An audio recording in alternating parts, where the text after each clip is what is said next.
Everyone. मुझे आप लोग जानते ही होंगे। नहीं, सॉरी, आप मुझे नहीं जानते होंगे। क्यों जानोगे भाई, मैं कोई प्रधानमंत्री तो हूँ नहीं। ठीक है, तो मेरा नाम दीपक कुमार पटेल है और आज हम यहाँ पर रूरल मार्केटिंग के बारे में बात करेंगे। तो बेसिकली रूरल सुनते ही लोगों को ऐसा लगने लगता है कि जैसे गांव होगा, एक नदी बह रही होगी, एक आंटी है वो चूल्हे पे खाना बना रही होगी, छोटे छोटे बच्चे हैं वो कपड़े पहन के और ऐसे घूम रहे होंगे, स्कूल जा रहे होंगे सिलेट लेके, इस तरह से बचपन में। लेकिन ये सब हमारी जो परसेप्शंस है वो बिल्कुल गलत है और आज के टाइम पे रूरल बहुत डेवलप कर चुका है। और आज मैं आपको इस वीडियो में वही सब बताने जाने वाला हूँ कि क्या फिलोसॉफी हमने दिल में पाल रखी है रूरल को जानते हुए और क्या चेंजेस की ज़रूरत है। जैसे कि बेसिकली हम जानते हैं कि जो हमारे देश का 65% जनता है वो रूरल में रहता है। तो ये कोई मैं अपने घर से नहीं बोल रहा हूँ, ये हमारा इंडियन गवर्नमेंट हमें बोलता है कि 35% जो पब्लिक है वो अर्बन एरिया में रह रही है और जो 65% पब्लिक है वो रूरल एरिया में रह रही है। तो वहाँ पर भी मार्केटिंग की ज़रूरत पड़ती होगी और वो तो बेसिकली नीड है हमारी कि हम किस तरह से किसी भी प्रोडक्ट को लॉन्च करते हैं। तो मार्केटिंग जो होता है वो सबसे बड़ा रोल प्ले करता है उस प्रोडक्ट को घर घर तक पहुंचाने के लिए। तो आज मैं आपको इस वीडियो में यही बताने जाने वाला हूं कि किस तरह से हम रूरल मार्केटिंग कर सकते हैं और हमने क्या गलत परसेप्शन अपने दिमाग में पाल रखी है। तो जो मैं पहले PIBM आया, तो PIBM आने से पहले इस तरह से था कि मैं भी सुनता था ना कि ये रूरल में रहता है, अरे मैं तो अर्बन वाला हूँ, मतलब क्या होगा, इन लोगों को पढ़े लिखे नहीं होंगे, इस तरह से सोचता था। एंड देन हमारी PIBM की फिलोसॉफी है कि कोई भी इंसान छोटा नहीं होता और जब तक तुम कुछ करते नहीं हो तब तक तुम्हें पता नहीं चलता है कि उसमें कितनी गहराई है। तो हमको भी क्लासेस में से बोला जाता था, तो लिटरली हम लोग लाफ करते थे कि यार सच में इस तरह से होता है, रूरल इस तरह का है। देन हमको समझ में आया कि रूरल ऐसा नहीं है।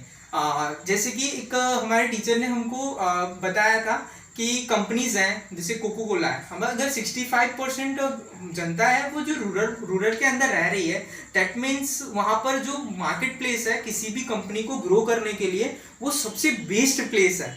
कि अगर उन्होंने रूरल मार्केट कैप्चर कर लिया तो अगर अर्बन वो 35% कैप्चर करते हैं और रूरल अगर 40% भी कैप्चर करते हैं तो उनका वो सबसे रिवेन्यू, उनका गुडविल सब कुछ बढ़ेगा। तो PIBM की जो हमारी फिलोसॉफी थी कि करो तो जानो, तो वही उस पर ही मैं बताना चाहूँगा, आप लोगों को बताना चाहूँगा कि हम किस तरह से कर सकते हैं। करो तो जानो, तो इसमें किस तरह से होता है कि जैसे कि हमको बताया जाता है एडवर्टाइजमेंट में, जैसे कि हम उठा लेते हैं लक्स, तो उसमें कैटरीना कैफ आती है, सैफ अली खान आते हैं, दोनों एक दूसरे से चिपकते हैं और बताया जाता है कि वो लोग तो उनका जो मेजर है ना प्रोडक्ट, वो लोग अर्बन एरिया को टारगेट कर रहे हैं। तो आज जो हम बताने जाने वाले हैं ना वो रूरल एरिया के बारे में बताने जाने वाले हैं। और जो PIBM हमें सिखाता है ना, तो उसमें बेसिकली वो हमें इस तरह से सिखाता है कि कोई भी एडवर्टाइजमेंट हो ना तो एक पर्टिकुलर सेक्टर को लेके मत करो, उसके अंदर फैमिली लिंक करो। दैट मीन्स जो सामने एडवर्टाइजमेंट देख रहा है तो उसे पता चलना चाहिए कि ये हमारी फैमिली को किस तरह से हेल्पफुल करेगा। तो ये हमारी PIBM की सबसे बड़ी फिलोसॉफी है कि जब हम लोग एडवर्टाइजमेंट देखते थे पहले, तो चाहे वो रूरल के लिए हो चाहे अर्बन के लिए हो, तो हम लोग बस जस्ट देख लेते थे कि अच्छा ये लग्जरियस ब्रांड है, ये है। लेकिन जब से हम PIBM में आए ना तो हमारा माइंडसेट चेंज हुआ। हम लोग सोचने लगे कि इस एड के पीछे का क्या परसेप्शन है, वो किसको टारगेट कर रहा है। सबसे बड़ा चीज होता है किसी भी प्रोडक्ट को लॉन्च करने के लिए कि तुम किसको टारगेट कर रहे हो। तो इसी तरह से आज हम रूरल मार्केटिंग के बारे में बात करेंगे कि रूरल में हम किस तरह से मार्केट को कैप्चर कर सकते हैं। तो जो मार्केट को कैप्चर करना है ना, तो रूरल वाला एक बंदा क्या चाहता है, उसका क्या नीड होता है। वो लोग कुछ बड़ा पैक नहीं खरीद पाएगा, उनको चाहिए ना तो उनको छोटा पैक चाहिए, उनको एक अकाउंटेबिलिटी चाहिए कि वो लोग कोई प्रोडक्ट को खरीद सकें। ऐसे जो अर्बन में भी है, क्योंकि वो लोग इतना पैसा नहीं कमा पाते और क्योंकि वो खेती करते हैं और मोस्ट ऑफ छोटे मोटे जॉब करते हैं, ये सब उनका काम होता है। तो बताऊंगा, तो हमारा जो होता है ना, जो एडवर्टाइजमेंट है ना, तो वहाँ पर डिजिटल मीडिया प्लेटफॉर्म नहीं काम करेगा। तो रूरल मार्केटिंग करने के लिए यहाँ पर हमको कैंपेन चलाने पड़ेंगे। किस तरह के कैंपेन? हमको गांव के सरपंच को इन्फ्लुएंस करना पड़ेगा कि ये हमारा प्रोडक्ट है वहाँ के लोगों को, अगर वो कोई कंपनी प्रोडक्ट बना रही है तो वहाँ के लोगों को हमको जॉब के लिए उनको अप्लाई करवाना पड़ेगा, उनको जॉब दिलाना पड़ेगा। जब वहाँ उस गांव का, उस अर्बन एरिया का या रूरल एरिया का जो बंदा है, अगर वो वहाँ पर जॉब करता होगा ना, तो वो प्रोडक्ट की अकाउंटेबिलिटी जब वो जाएगा ना तो पूछेंगे कि उसका लड़का कहाँ जॉब करता है, तो ऑटोमेटिक जो प्रोडक्ट है उसका मार्केटिंग हो गया। तो हम इस तरह से ये फायदा होगा कि हम उसको भी मार्केटिंग भी कर पाएंगे अपना और जॉब भी प्रोवाइड कर पाएंगे, तो एक सेटिस्फैक्शन भी मिलेगा। तो इस तरह से हम लोग बात कर सकते हैं रूरल मार्केटिंग के अंदर में। और जो हमारे यहाँ पर जो दूसरा पॉइंट है कि मतलब कि आज के टाइम पे, कोविड के टाइम पे, मतलब जो जैसे हमको पता है कि ये वीडियो भी मैं घर से बना रहा हूँ, और तो कोविड के टाइम पे हम सब घर में बंद हो चुके हैं, तो रूरल मार्केटिंग को किस तरह से कैप्चर किया जाए, तो ये सबसे बड़ा टास्क है।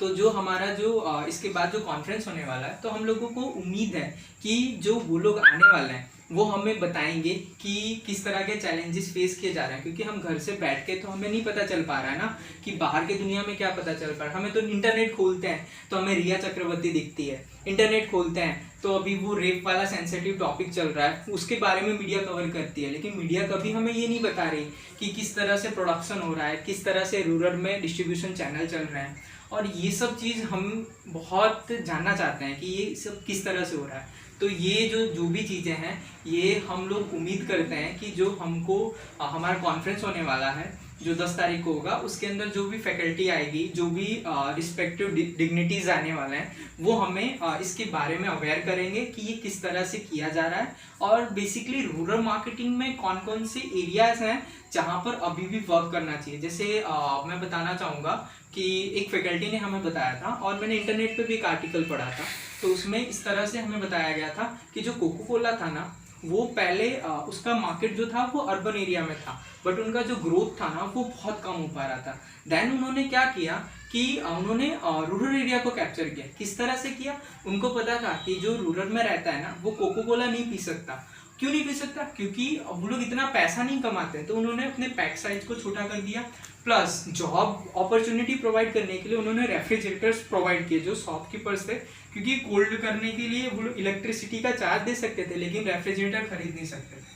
तो इस तरह से उन्होंने रूरल मार्केट को कैप्चर किया। तो किसी भी कंपनी के ग्रोथ के लिए रूरल मार्केट बहुत इंपॉर्टेंट होता है। तो ये वीडियो था, और ये हमारी उम्मीद है कि जो भी आएगा वो हमें इसके बारे में अवेयर करेगा कि रूरल मार्केटिंग बेसिकली इनसाइड से जो कंपनी मैन्युफैक्चरिंग कर रही है वो किस तरह से कोविड के टाइम पे वहाँ तक पहुँच पा रहा है। थैंक यू, धन्यवाद।